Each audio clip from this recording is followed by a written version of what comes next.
So friends, आज की video में हम लोग कंप्यूटर पेरिफेरल्स के बारे में पढ़ेंगे, यानी कि इनपुट आउटपुट डिवाइसेस। तो इस टॉपिक को स्टार्ट करने से पहले आइए देख लेते हैं कि पहले इस टॉपिक में से किस तरह के क्वेश्चन पूछे गए हैं एग्जाम में।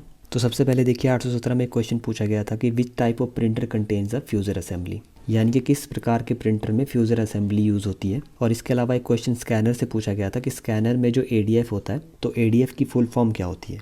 और इसके अलावा रिसेंटली एक क्वेश्चन JOIT 903 में पूछा गया था क्वेश्चन कि लेज़र प्रिंटर का कौन सा कंपोनेंट टोनर पार्टिकल को मेल्ट करता है। और इसके अलावा 2018 में भी कुछ क्वेश्चन पूछे गए थे, जैसे which of the following devices produce the best quality graphic reproduction, और इनमें से किस पोर्ट का यूज़ करके आप दो कंप्यूटर्स को कनेक्ट कर सकते हैं। तो इन सभी क्वेश्चंस के आंसर हम इस वीडियो में जानेंगे। और इसके अलावा कुछ और इंपॉर्टेंट फैक्ट्स भी देखेंगे, जैसे कि सबसे पहला माउस किसने इन्वेंट किया और ऑप्टिकल माउस किसने इन्वेंट किया था। तो इंपॉर्टेंट सेशन होने वाला है, वीडियो को एंड तक देखिएगा। तो सबसे पहले देखते हैं इनपुट डिवाइसेस। तो इनपुट डिवाइसेस आपको पता है कंप्यूटर में डाटा को इनपुट करने के लिए यूज़ किए जाते हैं। सबसे पहले हम देखेंगे कीबोर्ड। तो कीबोर्ड आपको पता है, इसका यूज़ करके आप वेरियस कमांड्स दे सकते हैं कंप्यूटर को, या फिर इसमें वेरियस कैरेक्टर्स आप इनपुट कर सकते हैं। तो सबसे पहले जो कीबोर्ड्स आते थे उनमें 84 कीज़ होती थी, फिर उसके बाद 101 और 102 कीज़ के कीबोर्ड आने लगे, और अभी प्रेजेंट में 104 या फिर 108 कीज़ के कीबोर्ड अवेलेबल है। और कीबोर्ड में कौन कौन से टाइप की कीज़ होती हैं वो देखते हैं अभी। तो सबसे पहले देखिए, अगर आपसे पूछा जाता है कि नम पैड में यानी कि नंबर पैड में टोटल कितनी कीज़ होती हैं, तो आपका आंसर होगा 17 कीज़। नंबर पैड में टोटल 17 कीज़ होती हैं। इसके अलावा आपसे पूछ सकते हैं कि टॉगल कीज़ क्या होती हैं। तो टॉगल कीज़ का यूज़ जो है स्विचिंग के लिए किया जाता है। स्विचिंग मतलब जब आपको इनपुट की टाइप जो है चेंज करनी है। फॉर एग्जांपल टॉगल कीज़ में कौन कौन सी कीज़ आती हैं, कैप्स लॉक हो गया, नम लॉक या फिर स्क्रॉल लॉक। तो सबसे पहले कैप्स लॉक आता है। तो कैप्स लॉक को अगर आप एक बार प्रेस करेंगे तो ये सभी के सभी लेटर्स को कैपिटल कर देता है, और अगर दोबारा प्रेस करेंगे तो फिर से ये इनको लोअर केस में कन्वर्ट कर देता है। फिर इसी तरीके से नम लॉक होता है। तो नम लॉक को अगर आप एक बार प्रेस करेंगे तो राइट साइड में जो नंबर्स का पोर्शन होता है वो नंबर्स लॉक हो जाएंगे, और फिर नंबर्स को आप यूज़ कर सकते हैं एज अ डायरेक्शनल कीज़। और फिर अगर दूसरी बार प्रेस करेंगे तो फिर नंबर जो दोबारा से एक्टिवेट हो जाएंगे। फिर इसी तरीके से स्क्रॉल लॉक आता है। तो स्क्रॉल लॉक को अगर आप एक बार प्रेस करेंगे तो एरो कीज जो है लॉक हो जाएंगी, यानी कि एरो कीज़ का यूज़ करके आप जो है अप डाउन या फिर लेफ्ट राइट को जो स्क्रॉल नहीं कर सकते। और अगर दोबारा प्रेस करेंगे तो फिर से एरो कीज जो है वर्क करना स्टार्ट कर देंगी। तो इन सभी कीज़ को जिनको कि आप स्विच कर सकते हैं ऑन ऑफ की स्टेट में, तो उनको टॉगल कीज़ कहा जाता है। फिर इसके बाद मॉडिफायर कीज़ आती हैं। तो ये क्या करती हैं, it temporarily modifies the normal action of another की, यानी कि ये दूसरी कीज़ का एक्शन जो है टेम्परेरली मॉडिफाई कर देती हैं। तो मॉडिफायर कीज़ में सबसे पहले देखते हैं शिफ्ट की। तो शिफ्ट की का यूज़ कहाँ पे किया जाता है, आपको पता है आपके कीबोर्ड में कुछ ऐसी कीज़ होती हैं जहाँ पे दो कैरेक्टर जो है शो किए गए होते हैं। तो अगर आप शिफ्ट की नहीं दबाएंगे तो जो नीचे वाला कैरेक्टर है वो प्रिंट होता है, और अगर आप शिफ्ट की के साथ इस बटन को प्रेस करेंगे तो ऊपर वाला कैरेक्टर जो है प्रिंट होगा आपके कंप्यूटर पे। तो इस तरीके से शिफ्ट की क्या कर रही है, किसी दूसरी की का एक्शन मॉडिफाई कर रही है, तो इसको मॉडिफायर की कहा जाता है। इसी तरीके से फंक्शन की यूज़ होती है, इसको भी मॉडिफायर की कहा जाता है। तो फंक्शन की का यूज़ करके जो है आप ये F1 F2 F3 F4 सारे फंक्शन की जो है यूटिलाइज़ कर सकते हैं। अगर फंक्शन की का यूज़ नहीं करेंगे तो ये फिर एज अ मीडिया की जो वर्क करती है। मीडिया कीज़ मतलब यहाँ पे कुछ सिंबल्स बने होते हैं, जैसे कि साउंड इंक्रीज़ करनी है या ट्रैक चेंज करना है, तो उनको मीडिया कीज़ कहा जाता है। तो अगर आप फंक्शन की का यूज़ नहीं करते हैं तो ये जो कीज़ है ऊपर शो की गई ये एज अ मीडिया की बिहेव करती हैं, और अगर आप फंक्शन की यूज़ करेंगे तो फिर ये एज अ फंक्शन की बिहेव करेंगी। तो टोटल आपसे पूछा जाए कि टोटल कितनी फंक्शन कीज़ होती हैं आपके कंप्यूटर में, तो 12 कीज़ होती हैं टोटल, F1 से लेके F12 तक। और कई बार कुछ कंप्यूटर्स में इसका अपोजिट होता है, जैसे कि फंक्शन की के साथ आप F1 F2 F3 दबाते हैं तब वो एज अ मीडिया की बिहेव करती हैं, और अगर फंक्शन की के बिना आप उन कीज़ को प्रेस करेंगे तो वो एज अ फंक्शन की बिहेव करती हैं। तो ये अलग अलग कंप्यूटर्स पे डिपेंड करता है। फिर उसके बाद कंट्रोल की आती है। तो इसको भी मॉडिफायर की कहा जाता है। इसका यूज़ करके आप नॉर्मल बटन्स को एज अ शॉर्टकट यूज़ कर सकते हैं। फॉर एग्जांपल अगर आप कंट्रोल एस यूज़ करते हैं तो ये किसी डॉक्यूमेंट को सेव कर देता है, और अगर आप कंट्रोल पी यूज़ करते हैं तो ये किसी डॉक्यूमेंट को प्रिंट कर देता है। फिर इसके बाद आल्ट की आती है। तो इसको भी मॉडिफायर की कहा जाता है। इसको भी जब आप बाकी कीज़ के साथ यूज़ करेंगे तो वो एज अ शॉर्टकट वर्क करती है। फॉर एग्जांपल Alt+F4 हो गया या Alt+Tab हो गया। तो इस तरीके से आप वेरियस कीबोर्ड के शॉर्टकट जो है जनरेट कर सकते हैं। फिर इसके बाद फंक्शन कीज़ आती है। तो आपको पता है फंक्शन कीज़ F1 से लेके F12 तक टोटल 12 कीज़ होती हैं, और हर एक की जो है एक डिफरेंट फंक्शन को रिप्रेजेंट करती है। तो फंक्शन की को आप एज अ सिंगल की भी यूज़ कर सकते हैं, या फिर इसको मॉडिफायर कीज़ के साथ भी यूज़ किया जा सकता है, जैसे कि Alt+F4। फिर इसके बाद एस्केप की आती है। तो एस्केप की का यूज़ किया जाता है किसी भी प्रोसेस को अबॉर्ट करने के लिए या फिर उसको एंड करने के लिए। तो ये कीबोर्ड का सारा लेआउट है आपके सामने। सबसे टॉप में ये देखिए, ये एस्केप की है। इसका यूज़ किया जाता है किसी भी एक्शन को या प्रोसेस को अबॉर्ट करने के लिए, एंड करने के लिए। ये फंक्शन कीज़ हैं F1 से लेके F12 तक। फिर यहाँ पे ये जो सारी की सारी कीज़ हैं इनको लेटर कीज़ कहा जाता है। और यहाँ पे जो आपको कीज़ दिख रही हैं इनको सिंबल कीज़ कहा जाता है। और यहाँ पे जो कीज़ दिख रही हैं आपको इनको एरो कीज़ कहा जाता है। और ये वाला बटन जो है ये एंटर के लिए होता है, या फिर एंटर को आप रिटर्न भी कह सकते हैं। और इसके अलावा कुछ कीबोर्ड में नंबर पैड भी होता है जो कि यहाँ पे शो नहीं किया गया है। और नंबर पैड में जो नंबर कीज़ है उसको एक्टिवेट करने के लिए आप नम लॉक का यूज़ करते हैं, और अगर उनको दोबारा से डीएक्टिवेट करना है तो फिर आप नम लॉक को दोबारा से प्रेस करेंगे। फिर उसके बाद नेक्स्ट इनपुट डिवाइस आता है माउस। तो माउस जो है एक हैंड हेल्ड पॉइंटिंग डिवाइस है जो कि 2 डायमेंशनल मोशन को डिटेक्ट करता है। 2 डायमेंशनल मतलब इस तरीके से वर्टिकली और इस तरीके से हॉरिजॉन्टली। तो इस तरीके से ये जो है 2 डायमेंशनल मोशन को डिटेक्ट करता है रिलेटिव टू अ सरफेस। तो माउस का यूज़ करके आपको पता है कि आप अपने सिस्टम में डिफरेंट कमांड्स जो है इनपुट कर सकते हैं ग्राफिकल यूज़र इंटरफेस के ज़रिए। और माउस में जनरली 2 बटन होते हैं, एक लेफ़्ट बटन और एक राइट बटन। तो जब आप लेफ़्ट बटन को 2 बार प्रेस करते हैं तो उसको डबल क्लिक कहा जाता है। फॉर एग्जांपल आप किसी एप्लीकेशन पे या किसी फोल्डर पे 2 बार लेफ़्ट क्लिक करते हैं तो वो फोल्डर या फिर एप्लीकेशन जो है ओपन हो जाती है। और अगर आपको उसी फोल्डर का या उसी एप्लीकेशन का ड्रॉप डाउन मेन्यू चाहिए तब आप वहाँ पर राइट क्लिक करेंगे। और इसके अलावा कुछ माउस में एक स्क्रॉल बटन भी होता है जिसका यूज जो है स्क्रॉलिंग पर्पज़ के लिए किया जाता है। स्क्रॉलिंग मतलब पेज को ऊपर स्क्रॉल करना है या नीचे की तरफ स्क्रॉल करना है तो उसके लिए आप उस स्क्रॉल बटन को यूज़ कर सकते हैं। तो अलग अलग टाइप के माउस आते हैं। सबसे पहले देखिए मैकेनिकल माउस आता था पहले। तो मैकेनिकल माउस में इस तरीके से बॉटम में एक बॉल लगी होती थी जो कि 2D सरफेस पे मोशन को डिटेक्ट करती है और स्क्रीन पे उसी के अकॉर्डिंग पॉइंटर को मूव करती है। तो इस टाइप के माउस को मैकेनिकल माउस कहा जाता है। फिर इसके अलावा ऑप्टिकल माउस आते हैं। तो ऑप्टिकल माउस में इस तरीके की लेज़र बीम यूज़ की जाती है जो कि आपके मोशन को डिटेक्ट करती है। तो जैसा कि मैंने पहले डिस्कस किया था कि सबसे पहला माउस जो है किसने इन्वेंट किया था, तो इनका नाम है डगलस एंजलबर्ट। और अगर आपसे पूछा जाता है कि सबसे पहला ऑप्टिकल माउस किसने इन्वेंट किया था, तो इनका नाम है स्टीफन बी जैक्सन, जो कि जेरोक्स कॉरपोरेशन में वर्क करते थे। तो 1988 में स्टीफन बी जैक्सन ने ऑप्टिकल माउस जो है इन्वेंट किया था। और सबसे पहला commercially available modern optical mouse कौन सा था, माइक्रोसॉफ्ट का इंटेली माउस, जिसको कि 1999 में इन्वेंट किया गया था या इंट्रोड्यूस किया गया था। फिर उसके बाद ट्रैक बॉल आता है। तो ट्रैक बॉल भी एक पॉइंटिंग डिवाइस है। ट्रैक बॉल में इस तरीके से एक बॉल लगी होती है अपर साइड में। तो इस बॉल को आप फिंगर से रोटेट करते हैं लेफ्ट राइट की तरफ, और वो रोटेशन जो पॉइंटर की मूवमेंट डिसाइड करती है स्क्रीन पे। तो ये यहाँ पे ट्रैक बॉल शो किया गया है, इस तरीके का होता है। तो ट्रैक बॉल को किसने इन्वेंट किया था, राल्फ बेंजामिन ने। ये चीज़ भी आप याद रखेंगे। और इन्होंने जो ट्रैक बॉल इन्वेंट किया था उस टेक्नोलॉजी को उस टाइम पे नाम क्या दिया गया था, कंप्रीहेंसिव डिस्प्ले सिस्टम, शॉर्ट में CDS। फिर उसके बाद नेक्स्ट इनपुट डिवाइस आता है स्कैनर। तो स्कैनर का यूज़ करके आप किसी भी हार्ड पेज की एक डिजिटल कॉपी तैयार कर सकते हैं और उसको अपने सिस्टम में सेव कर सकते हैं। तो अलग अलग टाइप के स्कैनर आते हैं। For example flat bed scanner होता है। तो फ्लैट बेड स्कैनर इस तरीके का रहता है जहाँ पे इस तरीके से जो है एक फ्लैट पोर्शन होता है जिस पे आपको पेज रखना होता है, और इस पोर्शन के नीचे इस तरीके से एक लेज़र बीम होती है। तो ये लेज़र बीम क्या करती है, इस तरीके से मूव करती है और आपके पेज की एक डिजिटल कॉपी तैयार करती है। तो उस डिजिटल कॉपी को आप अपने कंप्यूटर में सेव कर सकते हैं। और ये जो फ्लैट बेड स्कैनर में एक पोर्शन होता है जहाँ पे आप पेज को रखते हैं, तो इस पोर्शन को ADF कहा जाता है, यानी कि ऑटोमेटिक डॉक्यूमेंट फीडर, जो कि आपके पेज को स्कैन करता है और उसकी डिजिटल कॉपी आपके सिस्टम में सेव कर लेता है। फिर उसके बाद हैंड हेल्ड स्कैनर आता है। तो हैंड हेल्ड स्कैनर इस तरीके से रहते हैं जिनको आप हाथ पे पकड़ के जो है बारकोड वगैरह या फिर इमेजेस वगैरह स्कैन कर सकते हैं। और इसके अलावा शीट फेड स्कैनर भी आते हैं। तो शीट फेड स्कैनर इस तरीके से रहते हैं जिसके अंदर आपको जो है शीट इंसर्ट करनी पड़ती है और दूसरी एंड से उसको बाहर निकाल लिया जाता है। फिर इसी तरह से ड्रम स्कैनर आते हैं। तो ड्रम स्कैनर पे भी आप जो है शीट को इंसर्ट करते हैं और दूसरे एंड से उसको जो है निकाल लिया जाता है और फिर उसकी डिजिटल कॉपी जो है सिस्टम में सेव कर ली जाती है। फिर इसके अलावा फ़ोटो स्कैनर आते हैं जहाँ पे एक लाइट बीम यूज़ की जाती है डॉक्यूमेंट को स्कैन करने के लिए। और इसके अलावा फिल्म स्कैनर आते हैं। तो फिल्म स्कैनर का यूज़ कहाँ पे होता है, पुराने टाइम में जो कैमरा यूज़ होते थे तो उसमें आपको पता है एक फ़िल्म यूज़ की जाती थी इस तरीके से। तो इस फिल्म को स्कैन करने के लिए फिल्म स्कैनर का यूज़ किया जाता है। तो ये सभी अलग अलग टाइप के स्कैनर्स होते हैं। फिर उसके बाद नेक्स्ट इनपुट डिवाइस आता है जॉयस्टिक। तो जॉयस्टिक भी एक पॉइंटिंग डिवाइस है और इसका यूज़ ज़्यादातर किया जाता है गेमिंग पर्पज़ के लिए। फिर उसके बाद लाइट पेन आता है। तो लाइट पेन का यूज़ पहले जो CRT मॉनिटर्स आते थे उसके साथ किया जाता था। तो लाइट पेन का यूज़ करके आप अपने डॉक्यूमेंट में हैंड रिटन इनपुट दे सकते हैं और इनका यूज़ जो है ज़्यादातर कंप्यूटर एडिट डिज़ाइन में होता है।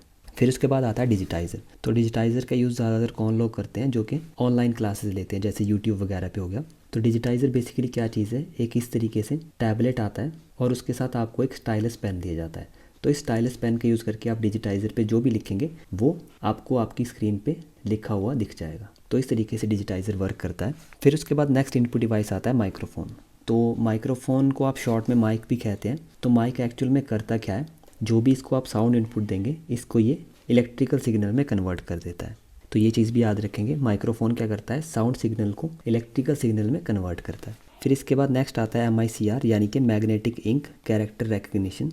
तो इसका यूज़ ज़्यादातर बैंक वगैरह में किया जाता है चेक्स को स्कैन करने के लिए। तो चेक्स पे क्या होता है, एक स्पेशल टाइप की इंक लगी होती है जिसको मैग्नेटिक इंक कहा जाता है। तो इस इंक को स्कैन करने के लिए हम MICR का यूज़ करते हैं। तो MICR का यूज़ करके हम ये देखते हैं कि चेक जो है वो जेन्युइन है या फिर फेक है। फिर उसके बाद आता है ऑप्टिकल कैरेक्टर रीडर, जिसको शॉर्ट में OCR कहा जाता है। तो इसका यूज़ किया जाता है हैंड रिटन, टाइप्ड या फिर प्रिंटेड टेक्स्ट को डिजिटल फॉर्मेट में कन्वर्ट करने के लिए। तो ज़्यादातर ये लाइब्रेरीज या फिर ऑफिस वगैरह में यूज़ होता है, जहाँ पे आपके पास कुछ हैंड रिटन पेजेस हैं या फिर टाइप्ड पेजेस हैं या प्रिंटेड पेजेस हैं। तो उस टेक्स्ट को अगर आप डिजिटल कॉपी में कन्वर्ट करना चाहते हैं तो उसके लिए आप ऑप्टिकल कैरेक्टर रीडर का यूज़ करेंगे। फिर उसके बाद बारकोड रीडर या फिर बारकोड स्कैनर आता है। तो इसका यूज़ आपको पता है बारकोड वगैरह रीड करने के लिए यूज़ किया जाता है। जब कभी आप सुपरमार्केट में या फिर मॉल वगैरह में जाते हैं तो वहाँ पे कोई भी चीज़ आप परचेज करते हैं तो उसकी बिलिंग जो है मैनुअली नहीं की जाती है। वहाँ पे क्या होता है, एक बारकोड रीडर होता है जिसका यूज़ करके आपके प्रोडक्ट पे जो बारकोड बना होता है उसको स्कैन किया जाता है और फिर उस प्रोडक्ट की सारी इन्फॉर्मेशन जो है वो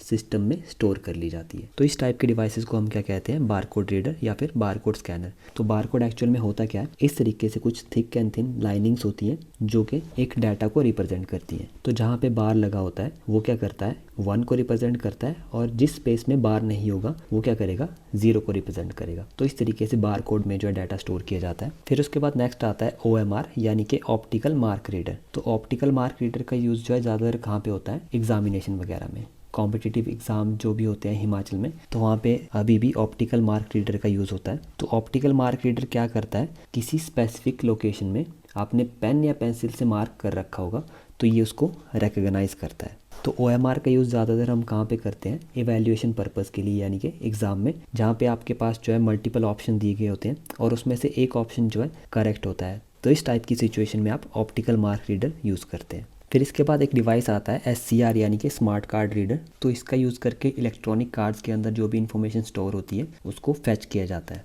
तो स्मार्ट कार्ड किसी भी टाइप का हो सकता है, फॉर एग्जांपल क्रेडिट कार्ड हो गया या डेबिट कार्ड हो गया, या फिर कंपनीज़ के अंदर जो एम्प्लॉयज़ को ID कार्ड इशू होते हैं तो वो भी स्मार्ट कार्ड रीडर के द्वारा जो है रीड किए जा सकते हैं या फिर राइट किए जा सकते हैं। तो ये स्मार्ट कार्ड रीडर एक्चुअल में होता क्या है, इस तरीके से छोटा सा डिवाइस होता है जहाँ पे आप कार्ड को इंसर्ट करते हैं और फिर कार्ड के अंदर जो भी इन्फॉर्मेशन स्टोर होती है वो यहाँ पे स्मार्ट कार्ड रीडर में फैच कर ली जाती है। और इसका यूज़ ज़्यादातर पेमेंट वगैरह करने के लिए किया जाता है, या फिर कंपनीज़ वगैरह में भी इसका यूज़ होता है जब एम्प्लॉयज़ के लिए कोई नया ID कार्ड जनरेट करना होता है या फिर पुराने ID कार्ड्स को रीड करना होता है। फिर उसके बाद वेबकैम आता है। तो आपको पता है वेबकैम का यूज़ करके आप जो है वीडियोस रिकॉर्ड भी कर सकते हैं या फिर ऑनलाइन वीडियो कॉन्फ्रेंसिंग कर सकते हैं। और टच स्क्रीन, आपको पता है कि टच स्क्रीन भी एक इनपुट डिवाइस है जिसका यूज़ करके आप अपने मोबाइल में, टैबलेट्स में या फिर कंप्यूटर्स में डाटा को इनपुट करते हैं। तो ये तो थे इनपुट डिवाइसेस। अब इसके बाद आते हैं आउटपुट डिवाइसेस। तो इनपुट डिवाइसेस के ज़रिए आप सिस्टम को इनपुट देते थे, आउटपुट डिवाइसेस के ज़रिए आप सिस्टम से आउटपुट लेंगे। तो सबसे पहले आता है हार्ड कॉपी डिवाइसेस। तो हार्ड कॉपी डिवाइसेस का यूज़ करके आप हार्ड कॉपी आउटपुट जनरेट करते हैं। तो हार्ड कॉपी डिवाइसेस कौन कौन से होते हैं, प्रिंटर हो गया, प्लॉटर हो गया, या फिर कंप्यूटर आउटपुट ऑन माइक्रोफिल्म यानी कि कॉम, तो इसको भी हार्ड कॉपी डिवाइस कहा जाता है। और सॉफ्ट कॉपी डिवाइसेस कौन से होते हैं, जिनका यूज़ करके आप सॉफ्ट कॉपी आउटपुट जनरेट करते हैं। फॉर एग्जांपल मॉनिटर हो गया, प्रोजेक्टर हो गया, या फिर स्पीकर्स हो गए, तो ये सॉफ्ट कॉपी आउटपुट जनरेट करते हैं, ऐसी आउटपुट जिसको कि आप फिजिकली टच नहीं कर सकते। तो सबसे पहले देखते हैं हार्ड कॉपी डिवाइसेस। तो हार्ड कॉपी डिवाइसेस में सबसे पहले आता है प्रिंटर। तो प्रिंटर का यूज़ आपको पता है किस लिए किया जाता है, टेक्स्ट या फिर इमेजेस को प्रिंट करने के लिए। और प्रिंटर का जो रेजोल्यूशन है वो किस में मेजर किया जाता है, DPI में, यानी कि डॉट पर इंच। ये चीज़ याद रखेंगे, पहले भी क्वेश्चन पूछा जा चुका है। प्रिंटर का रेजोल्यूशन DPI यानी कि डॉट पर इंच में मेजर किया जाता है, और माउस का रेजोल्यूशन भी DPI में मेजर किया जाता है। फिर उसके बाद प्रिंटर की अलग अलग कैटेगरीज आती हैं। सबसे पहले आता है इम्पैक्ट प्रिंटर और उसके बाद नॉन इम्पैक्ट प्रिंटर। तो इम्पैक्ट प्रिंटर आइए देखते हैं क्या होता है। इम्पैक्ट प्रिंटर में क्या किया जाता है, एक टाइपराइटर अप्रोच की जाती है जहाँ पे एक हैमर होता है। इस तरीके से हैमर पे एक की लगी होती है, ठीक है। तो हैमर को स्ट्राइक किया जाता है रिबन पे, और वो रिबन क्या करता है, फिर इंप्रेशन छोड़ता है पेज पे। तो इस तरीके से यहाँ पे जो है प्रिंट जनरेट किया जाता है। तो इस टाइप के प्रिंटर जो होते हैं उनकी प्रिंटिंग कॉस्ट कम रहती है, और इनको वहाँ पे यूज़ किया जाता है जहाँ पे आपको बहुत बल्क में जो है प्रिंटिंग करनी हो। तो इम्पैक्ट प्रिंटर भी 2 टाइप के होते हैं। सबसे पहले आता है कैरेक्टर प्रिंटर। तो इसको कैरेक्टर प्रिंटर क्यों कहा जाता है, क्योंकि ये एक बार में एक कैरेक्टर को प्रिंट करता है। जैसे कि मैंने पहले डिस्कस किया, हैमर अप्रोच यहाँ पे यूज़ की जाती है। एक हैमर पे जो है एक की लगी होगी, उसको रिबन के अगेंस्ट स्ट्राइक किया जाता है और फिर उसके नीचे क्या होता है, एक पेज लगा होता है रिबन के नीचे। तो इस तरीके से जो है प्रिंट जनरेट किया जाता है। तो सबसे पहले कैरेक्टर प्रिंटर में आता है डॉट मैट्रिक्स प्रिंटर। तो डॉट मैट्रिक्स प्रिंटर की स्पीड जो है वो 200 से 600 कैरेक्टर पर सेकंड रहती है और इसका जो रेजोल्यूशन है वो 72 से 300 dpi तक रहता है। तो ये जो प्रिंटर है ये नॉर्मली दो साइजेस में आता है, एक 80 कॉलम्स प्रिंटर और दूसरा आता है 132 कॉलम प्रिंटर। और इस टाइप के प्रिंटर की जो आउटपुट होती है वो सिर्फ आपको ब्लैक एंड वाइट में देखने को मिलेगी। और इसके अलावा डॉट मैट्रिक्स प्रिंटर की एक और ख़ास बात होती है कि ये दोनों डायरेक्शन में प्रिंट कर सकता है।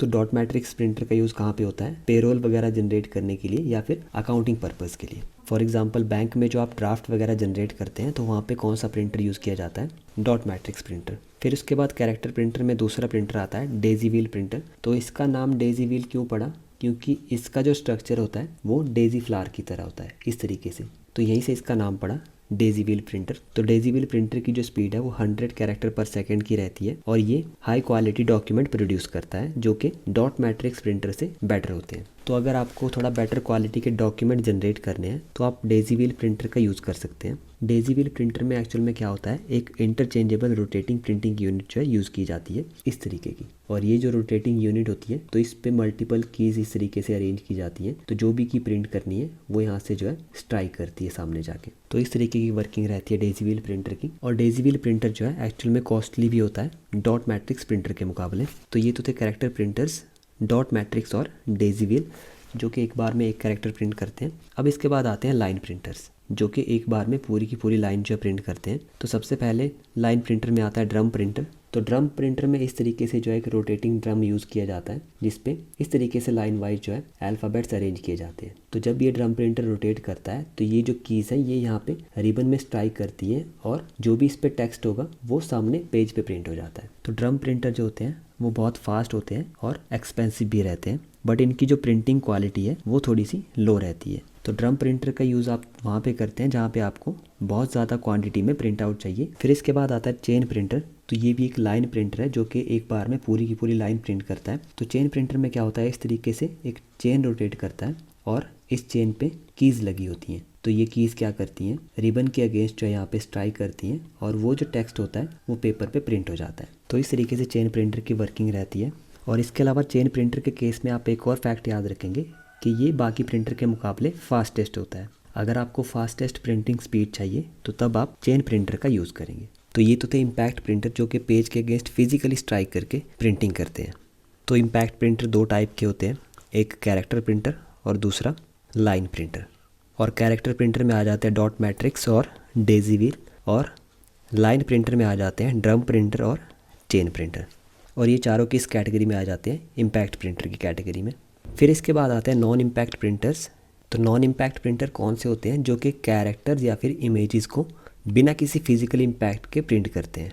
और इस टाइप के प्रिंटर जो है वो एक बार में पूरा का पूरा पेज प्रिंट करते हैं, इसलिए इनको पेज प्रिंटर्स भी कहा जाता है। तो नॉन इम्पैक्ट प्रिंटर की कैटेगरी में सबसे पहले हम देखते हैं इंकजेट प्रिंटर। तो इंकजेट प्रिंटर में क्या होता है, एक नोज़ल लगी होती है जो कि आयनाइज्ड इंक को स्प्रे करती है। और इस आयनाइज्ड इंक को क्या किया जाता है, एक इलेक्ट्रिक फील्ड से गुजारा जाता है और ये इलेक्ट्रिक फील्ड आयनाइज्ड इंक को डायरेक्ट करती है कि पेपर पे कहाँ पे जाके जो है प्रिंटिंग करनी है। तो इस तरीके से इंकजेट प्रिंटर वर्क करता है। नोज़ल के ज़रिए जो है इंक स्प्रे की जाती है, उस इंक को इलेक्ट्रिक फील्ड से गुजारा जाता है और वो इलेक्ट्रिक फील्ड आगे इंक को गाइड करती है कि कहाँ पे जाके प्रिंटिंग करनी है। कुछ इस तरीके से ये सारा प्रोसेस होता है। तो यहाँ पे आपको दिख रहा होगा कि नोज़ल से जो है इंक स्प्रे की जा रही है और इसको इलेक्ट्रोमैग्नेटिक फील्ड में से गुजारा जा रहा है। तो ये इलेक्ट्रोमैग्नेटिक फील्ड आगे क्या कर रही है, इस इंक को गाइड कर रही है कि किस तरीके से आगे प्रिंटिंग करनी है। तो इंकजेट प्रिंटर जो होते हैं इनका रेजोल्यूशन 500 dpi तक होता है, यानी कि डॉट पर इंच। और इस टाइप के प्रिंटर जो होते हैं काफ़ी सुपीरियर क्वालिटी की प्रिंटिंग जो है प्रोड्यूस करते हैं। और इस टाइप के प्रिंटर्स का यूज़ आपने देखा होगा कि घरों में या फिर छोटे मोटे ऑफिसेज़ में जो है ज़्यादातर होता है। फिर इसके बाद नेक्स्ट आता है लेज़र प्रिंटर। तो लेज़र प्रिंटर बाकी सभी प्रिंटर के मुकाबले जो है हाईएस्ट क्वालिटी का प्रिंट आउट प्रोड्यूस करते हैं। तो लेज़र प्रिंटर में क्या होता है, एक लेज़र बीम यूज़ की जाती है कैरेक्टर्स को प्रिंट करने के लिए। और लेज़र प्रिंटर में क्या होता है, एक बफर मेमोरी लगी होती है जहाँ पे एक पूरा का पूरा पेज जो है स्टोर किया जा सकता है। तो इस वजह से लेज़र प्रिंटर की प्रिंटिंग स्पीड जो है बहुत फास्ट हो जाती है। ये लगभग 5 से 24 पेज जो है 1 मिनट में प्रिंट कर सकते हैं। और इसके अलावा सबसे बड़ा एडवांटेज लेज़र प्रिंटर का क्या है कि इसमें जो है कोई भी मैकेनिकल मूवमेंट इन्वॉल्व नहीं होती है प्रिंटिंग प्रोसेस में। तो इस वजह से ये प्रिंटर जो है बिल्कुल साइलेंटली वर्क करता है। और अगर डिसएडवांटेज की बात करें लेज़र प्रिंटर की, तो ये बाकी प्रिंटर्स के मुकाबले थोड़ा सा महंगा आता है। और लेज़र प्रिंटर में जो रेजोल्यूशन रहता है वो 200 से लेके 1200 DPI तक रहता है। और इसके अलावा लेज़र प्रिंटर में जो मेन कंपोनेंट होते हैं उनमें से फ्यूज़र एक है। तो फ्यूज़र इस तरीके का एक कंपोनेंट होता है लेज़र प्रिंटर में, जिसका कि काम होता है टोनर पाउडर यानी कि जो इंक होती है उसको मेल्ट करना। तो ये क्वेश्चन जो है JOIT 817 और 903 में पहले भी पूछा जा चुका है। तो आप इस चीज़ का ध्यान रखेंगे कि फ्यूज़र किस लिए यूज़ किया जाता है, टोनर को मेल्ट करने के लिए, यानी कि जो इंक पाउडर होता है उसको मेल्ट करने के लिए फ्यूज़र का यूज़ किया जाता है। और इसके अलावा एक और चीज़ आप ध्यान रखेंगे कि लेज़र प्रिंटर में जो इंक यूज़ की जाती है वो सॉलिड इंक यूज़ की जाती है, और इंकजेट प्रिंटर में जो इंक यूज़ की जाती है वो लिक्विड फॉर्म में होती है। बाकी इसके अलावा लेज़र प्रिंटर में एक और इम्पॉर्टेंट कंपोनेंट होता है प्रिंटर ड्रम। तो ड्रम का यूज़ किस लिए किया जाता है, इंक को यानी कि टोनर को पेज पे ट्रांसफ़र करने के लिए। तो ड्रम्स क्या करते हैं हीट और प्रेशर के ज़रिए इंक को पेपर पे ट्रांसफ़र करते हैं। और ये जो ड्रम्स यूज़ किए जाते हैं लेज़र प्रिंटर में, ये इलेक्ट्रिकली चार्ज रहते हैं, और इन ड्रम्स को फ़ोटो सेंसिटिव ड्रम भी कहा जा सकता है। तो ये चीज़ भी आप ध्यान रखेंगे। इसके अलावा कुछ और प्रिंटर्स भी अवेलेबल होते हैं, जैसे कि सॉलिड इंक प्रिंटर है। तो इसमें क्या होता है, नॉन टॉक्सिक सॉलिड इंक को मेल्ट किया जाता है और फिर उसका यूज़ करके जो है प्रिंटिंग की जाती है। इसके अलावा LED प्रिंटर्स आते हैं। तो LED प्रिंटर्स में लेज़र की जगह पे LEDs का यूज़ किया जाता है। फिर इसके अलावा इलेक्ट्रोस्टैटिक प्रिंटर्स आते हैं। तो इलेक्ट्रोस्टैटिक प्रिंटर में क्या होता है, इलेक्ट्रिकली चार्ज्ड पिन्स लगी होती हैं और उनका यूज़ करके जो है प्रिंटिंग की जाती है। इसके अलावा थर्मल प्रिंटर भी इम्पॉर्टेंट है। तो थर्मल प्रिंटर को इंकलेस प्रिंटर भी कहा जाता है, क्योंकि इसमें बाकी प्रिंटर्स की तरह इंक यूज़ नहीं की जाती है। थर्मल प्रिंटर में क्या होता है, एक स्पेशल टाइप का पेपर यूज़ किया जाता है जिस पे कि एक थर्मोक्रोमिक मटेरियल की कोटिंग की जाती है। तो वो थर्मोक्रोमिक मटेरियल क्या करता है, जब उसको हम हीट अप्लाई करते हैं तो उसका कलर जो है चेंज हो जाता है। तो थर्मल प्रिंटर में इसी टाइप के पेपर का यूज़ किया जाता है प्रिंटिंग के लिए। जब भी हमें प्रिंट आउट चाहिए होता है तो उस पेपर पे क्या किया जाता है, हीट अप्लाई की जाती है और पेपर पे लगा हुआ थर्मोक्रोमिक मटेरियल जो कलर चेंज कर लेता है, और इस तरह से हमें प्रिंट आउट मिल जाता है। तो थर्मल प्रिंटर का यूज़ जो है रिसिप्ट वगैरह जनरेट करने के लिए किया जाता है। तो आज के वीडियो में इतना ही। बाकी हार्ड कॉपी डिवाइसेस में प्लॉटर्स भी आते हैं, तो प्लॉटर्स हम नेक्स्ट वीडियो में डिस्कस करेंगे। और इसके अलावा नेक्स्ट वीडियो में हम सॉफ्ट कॉपी डिवाइसेस कवर करने वाले हैं और इनपुट आउटपुट पोर्ट्स कवर करने वाले हैं। फॉर एग्जांपल सीरियल पोर्ट कौन से होते हैं, पैरेलल पोर्ट कौन से होते हैं, USB और फायरवायर पोर्ट, तो ये सभी हम नेक्स्ट वीडियो में डिस्कस करेंगे। तो वीडियो अगर पसंद आया हो तो प्लीज़ लाइक, शेयर और सब्सक्राइब करना मत भूलिएगा। और बाकी अगर आप JOIT के लिए लाइव क्लासेस चाहते हैं तो आप डिस्क्रिप्शन में दिए गए लिंक से हिमाचल कॉम्पिटिटिव की ऐप को डाउनलोड कर सकते हैं और वहाँ पे स्टोर सेक्शन में जाके लाइव क्लास कोर्स को ज्वाइन कर सकते हैं। तो लाइव क्लास कोर्स में आपको लाइव क्लासेस मिलेंगी, PDF नोट्स मिलेंगे और हर चैप्टर के मॉक टेस्ट प्रोवाइड किए जाएंगे। तो अभी जो रिसेंटली टॉपिक स्टार्ट किया हमने वो है MS एक्सेल। तो आप सभी को पता होगा कि MS एक्सेल जो है कितना इंपॉर्टेंट टॉपिक है। 903 में भी और 817 में भी यहाँ से जो है बहुत क्वेश्चन पूछे गए थे। तो माइक्रोसॉफ्ट एक्सेल में जो है फॉर्मूलाज एंड फंक्शन सबसे इंपॉर्टेंट है। तो माइक्रोसॉफ्ट एक्सेल से रिलेटेड जितने भी इंपॉर्टेंट टॉपिक्स हैं, जैसे कि पिवट टेबल हो गया, एडवांस फिल्टर्स हो गए या फिर फॉर्मूलाज हो गए, तो ये सब चीज़ें हम A to Z कवर करने वाले हैं। तो अगर आप इस कोर्स को ज्वाइन करना चाहते हैं तो हिमाचल कॉम्पिटिटिव की ऐप को आप डाउनलोड कर सकते हैं और वहाँ से इस कोर्स को ज्वाइन कर सकते हैं। तो आज की वीडियो में इतना ही। बाकी के रिमेनिंग टॉपिक्स हम नेक्स्ट वीडियो में कवर करेंगे।